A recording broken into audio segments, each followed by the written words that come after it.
Three, two, one. Hello and welcome to another episode of the Pop Shop Podcast. This is going to be a much shorter episode than usual. It's going to be a sort of bonus episode. We are going to discuss the midnight finale because that happened this week. Also, Doctor Strange came out and we have discussed that. That will be uploaded on the channel by now in depth. But the midnight finale also happened this week. So, Jerd, what was your thoughts on the midnight finale? What was your thoughts on the show overall, and how appropriate did you find the ending? Excuse me. Not much anything about her Doctor Strange, but to give people a fresh one going in. But I had issues with this. Not like a crazy amount. I don't know. I think it just didn't really. It just didn't like a. I'm not trying to go on what other people say, but it didn't. I don't know. It was a lot of kind of. I guess they had to spend a bit of time to build up the character and the thing with it, but I think they kind of maybe spent a bit too much time doing that. And I think, like episode 5, I felt retroactively made the previous episodes better. But making like, and again, I fucking know Moon Knight apart from the 6 issues of the Warren Ellis stuff. So making Stephen Grant this kind of bumbling guy, and then like I guess they're like, okay, they're making him, they're building him up to be a bit of a badass. Not really, but like if episode focus is off here. There you go. They made him kind of a bumbling guy, and he did get more competent because in episode 5 he was like, "Oh, if he can do this, I can do this." Yeah, but he still had that kind of. From my understanding of Stephen Grant, from the Ellis run particularly, he's more calculated and he's very smart, and he's not as kind of like, I don't know, goofy kind of. And Stephen Grant just came across very comedic and again goofy kind of guy. That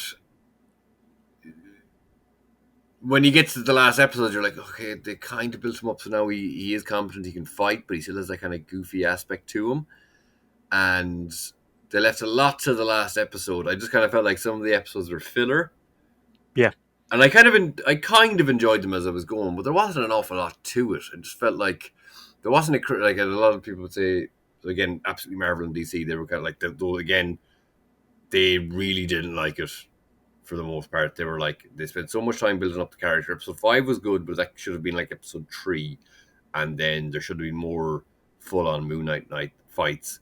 And then we're going straight into spoilers in this because, yeah, if you haven't watched it, you haven't watched it. Don't watch anymore.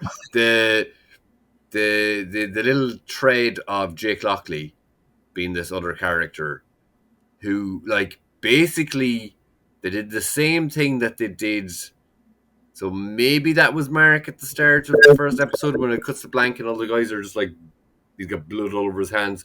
They just did that. So instead of finishing the final fight, they just did that to finish the final fight. And like, you didn't get to see a final fight. So I kind of feel almost the opposite. Well, not the opposite. I really enjoyed the first 5 episodes. I was enjoying it week to week, sort of 1 through 4. 1 through 3. The first 3, I was like, yeah, it's fine. It's entertaining. It's a Marvel show. All week to week. Hopefully it will kind of go somewhere and whatever. Open to anything. And then episode 4 happened, and they dropped that twist with the Mark and Stephen in the mental hospital at the end of the episode, and Big Hippo opening the door.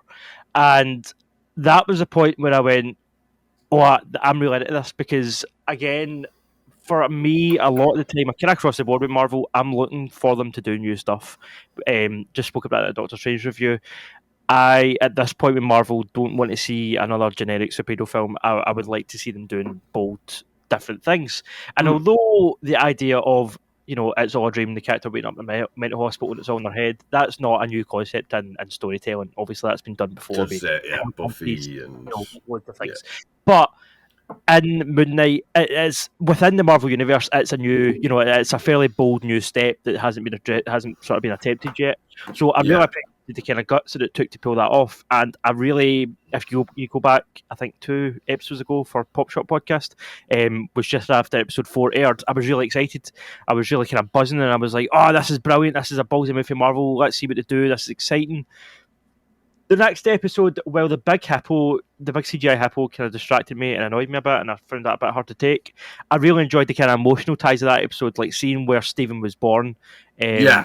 when his mother was abusing him, and there was obviously, abuse is quite a heavy issue for Marvel to tackle, and I just thought it had a real emotional kind of tie to it, and it was all again well done and well implemented. The last episode, why take all that cerebral kind of build up and character development and just have a big CGI rubber fight at the end? Like, that's what lost me. That last episode, okay, it was action packed. Like, I think that was a kind of complaint from other folk the rest of the season. It wasn't enough action. I didn't have an issue with that. I didn't mind a more kind of introspective character based show, but a lot of folk, it's a comic book thing. There should be action. I did enjoy. There wasn't aspects of the action I didn't enjoy. There was parts that I thought were really cool. I really enjoyed seeing Layla's suit. The suit with the gold wings. I thought that looked awesome, and I thought that was a really cool kind of transformation for that character. I really enjoyed the use of Moon Knight switching between Mr. Knight and Moon Knight. The changing in the suit and the powers, kind of mid fight. I thought that was really effective. That was it. That was all I enjoyed. I really, really struggled with the big crocodile. The big crocodile coming at Amet or whatever he's called. That I found really kind of horrible to look at. Like, the designer Khonshu, he doesn't just look like an animal. He's a skeleton, so he looks a bit more obscure, I guess. Whereas the other thing just looked like a big crocodile, man. It looked like do you know what I mean? It had a crocodile head, or is it alligator? I think it's alligator. Yeah. Oh, I don't know. No, because he says later gators. Yeah, it's an alligator. Yeah. So I'm assuming that's thematically tied. I just didn't like that.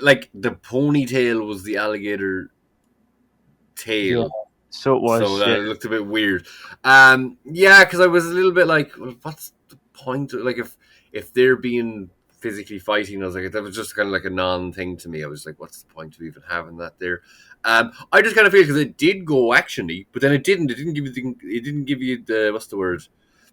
Closure of seeing that fight finish. Yeah, he just blacks out and it's gone. So like they went CGI, but it also didn't even go fully on that. It just it did something that was like, okay, you did that in the first episode or second episode, whatever it was. Don't do it again. Just like finish the fight, like. So that was my other major issue with it. I felt like it was so abrupt and rushed at the end. I feel like the end was like so anticlimactic and it just stopped like that, and then that was the end of the episode. And I was like, we haven't seen Jake, the third personality. We haven't seen. There was so much that was left unresolved, I felt, and it just felt so kind of rushed. And I was speaking to my dad last night about it, actually, and I said to him, have you watched the end of Moon Knight? And he was like, oh, that's not the end of Moon Knight, is it? And I was like, oh, no, that was the last episode. And he was like, that didn't feel like a last episode. That just felt like another episode. And I was like, well, yeah. Like, it wasn't really much an ending. Your dad watched the shows too? Yes, yeah. I love this. I don't watch any superhero stuff, but like, not only did they watch the films, they watched the shows. It's great. and my dad keeps up with the podcast as well, so shout out to him. But hello. Yeah, so Mr. Boyd. I don't know. He kind of summed it up last night when he said that, and I was like, yeah, I guess that's a kind of good, really good kind of way to look at it, because it just felt so abrupt, and just waking up in bed again, chained to the bed, and then we get I feel like the third personality of Jake being shown at the very end of the post credits, spoilers, where he shoots Arthur Harrow. It just felt so shoehorned in and rushed at the last minute and so underdeveloped. It really, like, they teased him all through the season, because you had certain scenes where Stephen would black out and you would kind of, yeah, then they would wake up and with all these dead bodies, and it wasn't either one of them, so you knew there was another third personality. And then when they woke up in the mental home, there was a third sarcophagus as well. After they lifts the sarcophagus and gets Stephen out, Mark gets Stephen out, or is it the other way around? Yeah, Stephen gets Mark out. There's a third sarcophagus, and it shakes and shit. It shakes and stuff, and they walk past that, so you know it's coming. But then to just force it in at the very end of a post-credit scene, I just thought it was so anticlimactic and it felt so abrupt. what I was kind of confused by was they set up that. So there's the mindscape of that mental hospital, Mhm. and then they meet the hippo and stuff, and then they go out into the boat and right, this is outside that.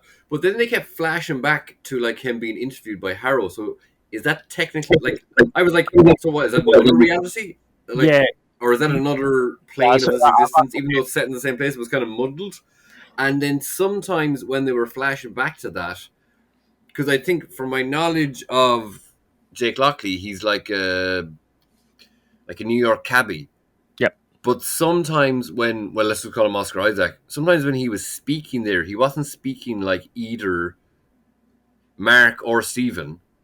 But then by the post-credit scene, Jake Lockley is speaking in either Egyptian, or I don't know if Egyptian is a language. Forgive me, Egyptians, if it's something else.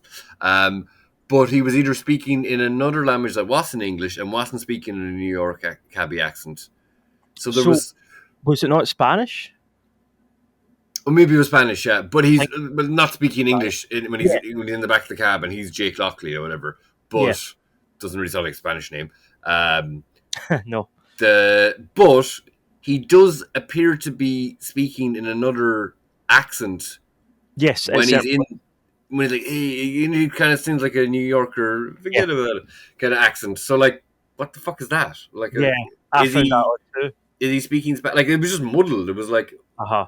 okay, whatever. If you're going back and you're doing this, like some of the ghostly creatures or whatever, and then like when he goes back and he gets Stephen back, it's like, oh, believe in love, and it's just like this kind of wishy Yeah. washy. Like Again, it felt rushed. Like if I think it was actually Mr. Sunday Movies that pointed this out. But if you were watching them all back to back, Stephen was only quote unquote dead for 8 minutes. Like if you're watching episode 5, say he dies like 4 minutes before the end of that episode, and then it's only like 4 minutes at the start of the next episode that he's back again. Like he's only dead for a few. If you're watching it all in a row, he's only dead for a few minutes. Like it's not even a significant enough amount of time, and it just again it just speaks to how rushed it felt. I guess that can kind of happen off in a film. Like if it was a film, he's not going to be like dead for whatever. Sure, but I just think. But then he's a personality that's like psychologically created. Does he really have a soul? I don't really get the strict rule that Marvel feel that they have to limit themselves to 6 episodes. Like the only one that wasn't, I think, was WandaVision. Everything else since then has been 6. That was a bit different. That was like different time scales. I guess they're working it out every time, like because it's still. It just seems restrictive though. Like when you're telling a story like Moon Knight, where there's multiple threads, multiple personalities, therefore there's multiple storylines within each personality's own arc. To just have 6 episodes, and then as you're saying, Jerd, there was certain points in the earlier episodes, especially the first 3, where it was like, right, let's have something happen here. This is dragging its heels a bit. So it was. I kind of felt the same way about Captain America: Winter Soldier. To be honest, that's probably the worst offender for it. I'd say in terms of like in my head, right. You've got 6 episodes in a season. Those 6 episodes should be more exciting than a TV show that has 22 episodes. Like if you're watching a season of an American TV show that's got 22 episodes, at least half of that's going to be filler. Like you kind of know that going in. But when you're told you've only got 6 episodes, you think, oh well, it must all be action packed. It must be non-stop breakneck speed. And then there's still lulls, there's still boring scenes, there's still unnecessary filler, and you're like, it feels like the I just common complaint about the Netflix shows is that they're all 13 episodes, but like they could have made them to be 8, cut them down to be 8, and be far more compact. Yeah, like again, I'm going back to another one, the Marvel versus DC guys, that they've said that like all of the shows just felt like they did the same amount of work for writing a film, but then stretched it out over. I don't feel that exactly. I feel like Loki has in touches of it. Like, to me, Loki's still my probably. I think it's the most evenly balanced out of all of them. WandaVision is a close second, but that also ends with, even though it had good elements in the finale. it's a CGI laser fight. It ends in that way. So like they never seem to quite stick the landing. I don't know. Maybe that's the thing with all Marvel stuff. Like I kind of been like I think for all of it in the grand scheme of things, I enjoyed them all when I'm watching them. But then it's very easy to pick them apart. I think like Civil War is probably one of the only ones that I'm like, or maybe Infinity War that I can be like, no, that's and then like Mm. Endgame, the vibe coming out of Infinity War and Endgame, I don't think any of them reach that level. No. They just feel like, oh shit, this is like a real film again, where it's Yeah. not just like it's kind of fun in bits and you rush through it, but like I also think there's a thing about like how relevant they are going forward. I think that's a kind of interesting discussion as well because there's a kind of argument that it's a bit kind of unfair that if you're not up to date with Marvel movies, you can't go and see Spider-Man: No Way Home, or you can't go and see Doctor Strange because so much of what happened in previous shows slash movies feeds into the plot of this one. yeah, And I've heard people kind of complain about that and how they're not really self-contained at this point. You have to have seen the whole thing. But in the same token, though, on the other side of that coin, I was out with a couple of pals on Friday night, and I was asking them what did you think of the Moon Knight finale, and one of them had seen it and one of them hadn't, and the boy that hadn't seen it was like that. Do I need to see it like going forward? Will I miss anything? Like if I haven't seen it, and I was like, honestly, probably not. Like you no, can probably not watch Midnight and be absolutely fine. It's not like Loki, which obviously introduction of Kang and stuff like that, and WandaVision. For going into Doctor Strange, you have to have seen that shit. I think for this show, it feels so detached and so like in a way, I felt like that was a good thing going in because I was really excited in the early days of this show because I was like, this is the first original character introduced in a Disney Plus show. Every other character is pre-established. Captain America and Winter Soldier and Wanda and Vision and blah blah blah. This was the first like original origin story in a Disney Plus show, so I really enjoyed that aspect of it and the fact that they could go anywhere with it and be ballsy and do twists like the mental asylum twist in the fourth episode, but then to just end it like this so abruptly with a CGI fight and Ethan Hawke, who was this kind of like again more cerebral. Um, he always felt like he was more of a threat mentally than he was physically through this whole show, and with his words were more threatening than his actions. It felt like. Then in the last episode to just have him, a CGI version of the character bouncing up a mountain, like it just felt so like regressive. Do you know what I mean? It felt like so many steps back from what they'd built up to. It was like, is this really how you're going to climax this? How you're going to end this? And then to just, as you said, you're not even show the end of the fight. Like you've got that fight going on between him and Moon Knight. You've got the two big kind of kaiju characters fighting in the background, the big dumb crocodile and Khonshu, and then you just end it with him waiting up in bed. And then I pressed the controller at that point to see how long it had left because I was thinking this has been on for a while, but sure this can't be the end of the episode. This must only be about halfway through. And I moved the controller, and sure enough, there was only about 3 minutes left, and I was like, "This is the end. This is how they're ending the show." Like it just felt, and then I was like, "Okay, there'll be a post credit scene. They'll maybe that'll save it." And then it was like, "No, they'll just shoehorn in Jake Lockley so he can shoot Arthur Harrow." And again, the issue that we always talk about is killing off good Marvel villains prematurely. Ethan Hawke's Arthur Harrow was a great character, and I mean, you don't actually see him die, but you hear the gunshot from inside the car, so you sort of presume. In fact, no, you see Jake. You do see Jake pulling the trigger. I think that's a bit different, say, from the end of Kingpin. Yeah, Hawkeye. No, in the Hawkeye when he came. I think that's just specifically led to imply that he's there. That ticked me off just on a technical level as well. See, I don't know if you noticed, but see when you squeezing that trigger, there was no recoil with that gun, and there was no shells coming out of the gun either. Like I heard someone say that. Yeah, I was like, little things like that. You're just like, oh, come on. Yeah, like it's. I think maybe the issue is that, as someone said,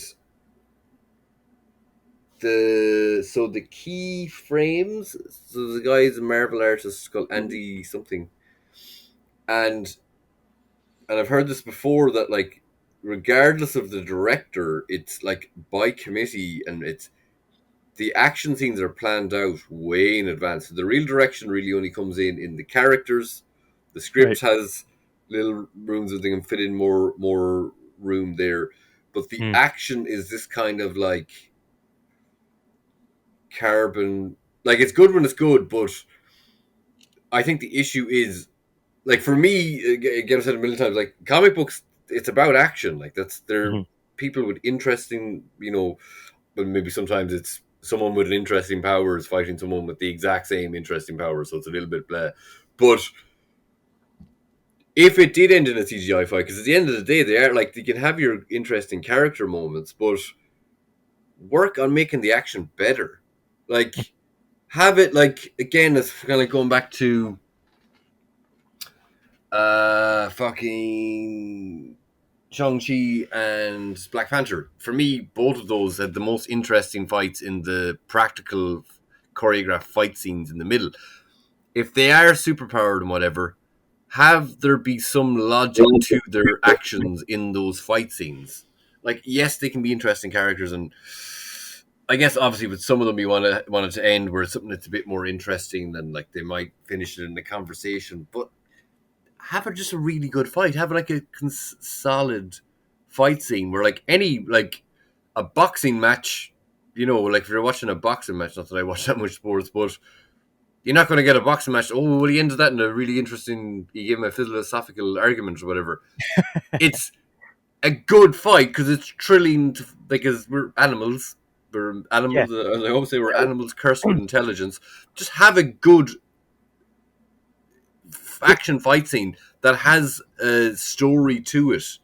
The And is boxing metaphor is actually not a bad one because when it comes to boxing, you actually find that a lot of the kind of quote unquote boring boxing matches, if I'm like an armchair fan at best, but like if you're watching it with somebody that actually knows about boxing, 9 times out of 10 you'll be like, oh, this is a bit boring, and they'll be like, ah, but it's technically really good. Like, see the decisions that are being made, it's almost like chess. Like they make these strategic decisions to clinch at certain points and step back at certain points, and that might lead to a more boring fight, but it'll get them more points in the long run. So like if you know the technical kind of ins and outs of boxing, yeah, actually playing it really smart. Whereas for me, who just want to see guys hitting each other, I much rather just see a heavyweight scrap. You know, I would much prefer just see two lumpy guys just knock lumps at each other. That is yeah. why I watch But boxing. you still I see appreciate, that.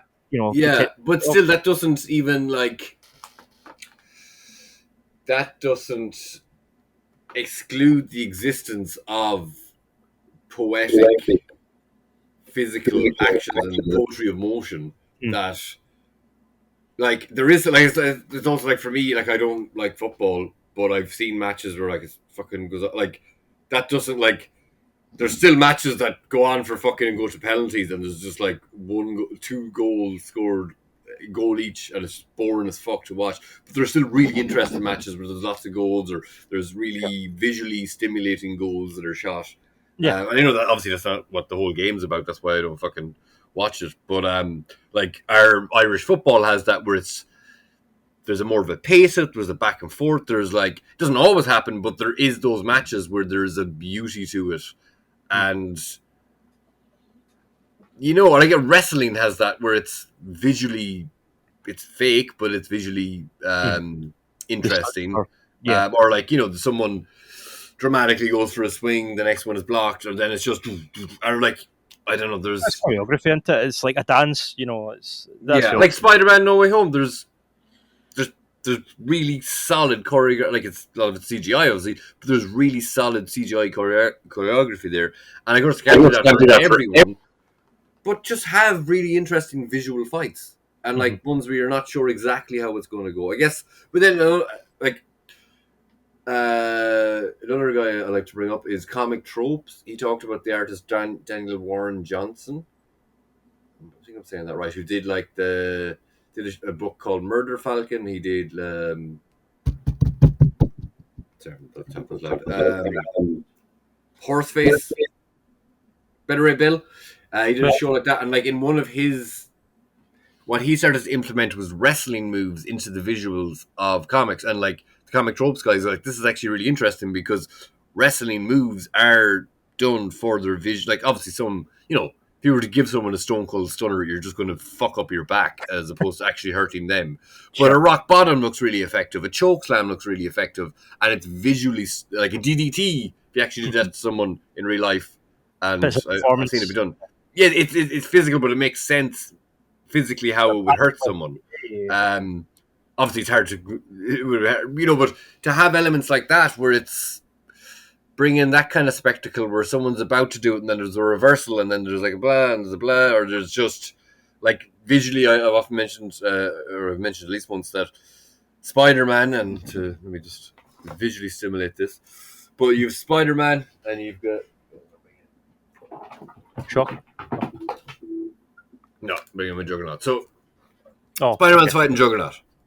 Juggernaut, Spider-Man can't do much to Juggernaut because Juggernaut's such a fucking... he's fighting a bruiser like that. Normally it is like this. But then you'll get one where Spider-Man just fucking bears down, gets his fucking courage from somewhere, and then he's like, bang, bang, bang, and he's just like building up attacks, and it's just like constantly. He's not going to do this to someone like Jocker, but he's just constantly, and it's building up speed. He's using Spider-Man's fucking powers. He's using it. Juggernaut's going and going and going, but then Spider-Man just gets enough hits in that it is bang, and then Juggernaut just gives over. That's, to me, is visually interesting. Mm-hmm. And like, I would that's not put represent. that, To me, I don't know, that's better than the Midnight Final. yeah, They're fighting. They have powers to fight people. That's what their whole thing is. Like, I know, obviously, there's someone. It doesn't have to be a CGI thing, and like, obviously, with some of these effects, you have to make it CGI. But you can make that visually, like, and look, we've seen fucking anime and like action films that do this stuff interestingly, and like, I don't think that's not to say you can't have one again. You can't have ones that are a little bit more inventive, but it's an action film. We've watched films for fucking God knows how long with interesting action. Just, I don't know. I just think they need to work on their action. Like, if you're going to have it be a CGI thing, because just make it visually interesting. Make it give without having to have words in there. You can have a story told by the action, and and unfortunately, Midnight didn't manage that. But listen, and especially don't fucking cut out the final bit of the fight and just. There's another. Yeah, we fucking know there's another person. You've already like teased this with the other one, so like you're just doing the same thing again. Well, I was going to say that, like, I think when it comes to like the fighting and stuff and certain choreography, that is a bit subjective. Some people might enjoy a certain form of choreography as opposed to another. So I was going to say, let us know in the comments if you disagree, if you think the choreography was fine. But I would say the cut to sort of end it sort of abruptly and cut to that scene when waking up in bed, that is objectively, that's poor pacing in my opinion. But hey, listen, we might be wrong. Let us know if you agree. Did you enjoy the Midnight Finale or not? For me, it totally like dropped the rating of the show. Like, I was up there, I was like, oh, this is like an 8 out of 10. This is like one of the better. This is in the top half of the Marvel shows for me. And then that finale happened, and it just moved down to the bottom half. It was like, now it's down there with Falcon and Winter Soldier, in my opinion.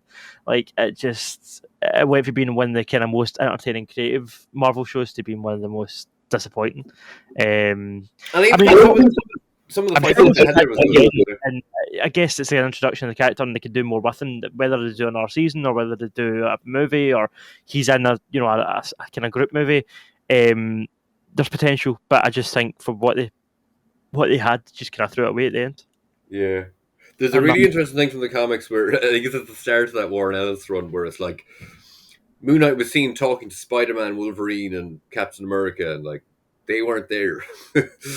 So he does. There's a certain point from in the comics where his other personalities are Spider-Man, Wolverine, and Captain America. Yeah. But obviously, it's hard to do that with fucking thing or whatever. But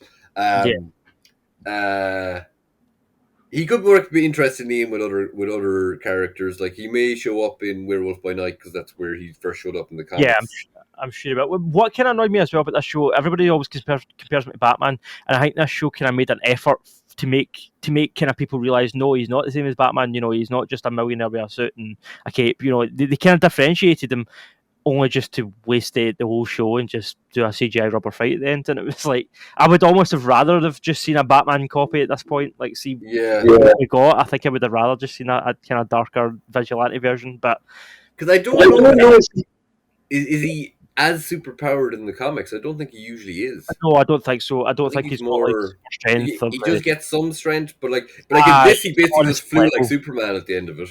Because the whole time when they were bringing him back, I was like, yeah, but he's like fucking how many miles away? Like, how's he going to get there? And then Conch just like, no, you can fly. Like, I don't know if that's ever showed up in the comics.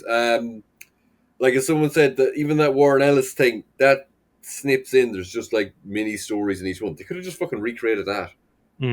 Like, done it like snippets. There was some other thing that someone said in the absolutely Marvel and DC guys that were like, there's the two warm prospects of, or philosophies of, Khonshu's like punish people for doing wrong.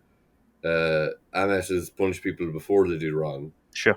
but we don't see Moon Knight punish anybody at all No, once. He doesn't like fight anybody. It's he's just not like like the it's Punisher, just or he's not like a necessarily a revenge, an Avenger type. He just, yeah, or just kind of wants to get, street level guy, which he's supposed to be. He doesn't do anything yeah, street level yeah, at all whatsoever. no, And like there's that like one fight where he's fighting the werewolf thing, but he's basically just reacting to other people, mm-hmm. and Yeah, then it's very reactionary in this series. Yeah, I agree. that He's not actively doing doing anything. much volition of his own. Like, okay, we know that Mark was a mercenary, so he got his skills and killed people, and he does stuff for money. Steven just survives. He doesn't. He's just a bumbling kind of fool, and he just wants to kind of survive the fight. So both characters don't really have any moral reasons for doing what they're doing. Like, one of them's doing it for money, and the other one's doing it just because he doesn't want to die. So that way as well, I do find it maybe restrictive. Maybe Jake, if they actually introduced Jake an episode earlier and kind of fleshed him out a wee bit more, maybe he would have a bit more, what's the word, like self assurance and sort of volition to do things, and more of a kind of justification for doing what he does instead of just, I don't know, practical reasons. But Yeah. Like uh, Mark kills some people, but he doesn't kill everyone, I guess. And like Jake is more of a like a villain, but like it's more I don't know. just I guess they didn't have to be tied to having the three personalities in the first season. no, They could have just kept us to the two. I even some of the when they're switching between. See, I think it's because of my understanding in the comics. This is the first time, like in the show, that he has a magical costume in yeah, this kind of way, where he basically yeah, suits up like Venom. yeah. That That's the time he it, puts us on, in the comics he can't just switch between because he has to literally go and change Sure. clothes, and he like the personality episodes are longer. Mhm. So, but like even some of the action that was in this was good. Like some of the when they're fighting through the streets, like I kind of enjoyed some of that, but like they just didn't finish it, and like Hmm. we just didn't see the end of the fight. Like they're like watching the fucking film and it just cuts out your whatever you're playing it on, just stops working for like the last 10 minutes. You're like, oh, or whatever. I skipped to the end. It's like, but then they've already done like it's do that at the start, but then to just do it again in the finale. I'm like, what the fuck? Why was the point of that? I don't know. Better action is needed. Um, I always think, to be honest, with all this Marvel stuff, they never do anything that it's part super. I've said this before, but it's like Winter Soldier, part superhero, part espionage thriller, uh, Hmm. Batman, part heist film, part whatever. They never do the second part that well. So Yeah. like, you're a superhero show, try and like either do it and really do it. Like even no, I won't say that, but I don't think they ever do the other elements as well as a film that's solely based on that other Yeah. element. So just Yeah. have elements of it, but then just do the superhero thing well. Yeah.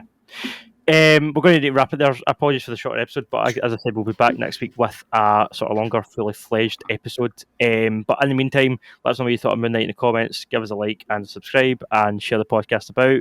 Jerd, thanks for coming back on to talk about Midnight, and we will see y'all next week. Cheers As Massimo says on the next page. on the next page.